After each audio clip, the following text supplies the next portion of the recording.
I heard a great story from a friend. The mother of a friend of his was celebrating a milestone birthday, I don't know what number, maybe 70, out in Los Angeles. This fellow lives in New York.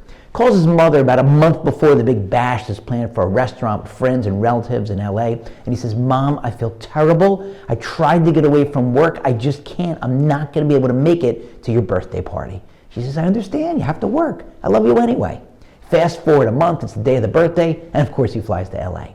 He gets to the restaurant an hour early, tells them his plan. And they say, all right, we're going to help you with this. They give him a waiter's uniform and a pad. And his mother arrives at the restaurant an hour later. He calls her from the kitchen. He says, Mom, I just wanted to apologize again. I feel so bad. I'm not going to be able to make it. Are you at the restaurant yet? She says, yes, we're all here. He says, send regards to everybody. I'm sorry again. Happy birthday. She says, it's okay. I understand. He hangs up and then walks into the restaurant with his pad in hand and his waiter's uniform, and he's taking everybody's order at her table, including her own. Not a flicker of recognition. Somebody says to her, you know, the waiter looks like your son. She looks and says, yeah, he does. Somebody else says, you know, why don't you take a picture with him? So she says, okay, and takes a picture with him. No recognition until finally he leans in and says, Mom, happy birthday.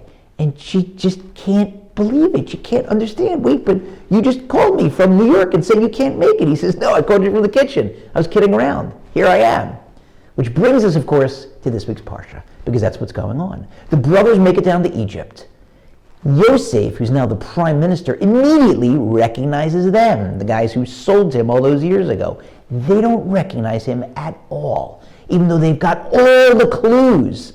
The commentators say they didn't recognize him because he didn't have a beard when they sold him. Now he does. Yeah, but the commentators also explain that Yosef looked exactly like their father.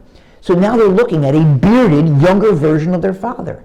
And there's much more. They just came to buy food, and he's asking them all these ridiculous questions. Is your father still alive? Do you have another brother? Then he insists that they bring their younger brother down to Egypt, the younger brother who happens to be his only full brother.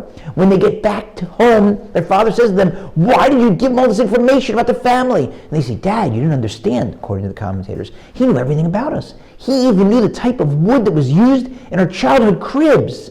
Guys, maybe consider the possibility that he knew all this about you and was asking those family-related questions because he's Yosef, the guy you sold, the guy who had dreams that he was going to be the leader, dreams that you were going to bow down to him, like you just did. But they couldn't bring themselves to recognize what was right in front of them. They couldn't connect the dots because psychologically, they couldn't recognize the enormity of the mistake they had made when they sold him. And we make the same mistake. We put ourselves in a box, and we just can't recognize mistakes that we made. Can't be honest with ourselves. And we can't recognize the gains that we can make. We don't realize what we're capable of. And we do the same thing with our family members and with our friends. Oh, we know them. They're not capable of more. They are what they are. Let them surprise you. Let yourself surprise you. And what better time than at Chanukah, when we're lighting the menorah, remembering those miracles with our friends, with our family members. Don't box yourself in. You're capable of more. We're all capable of more. Don't box them in. Let them surprise you.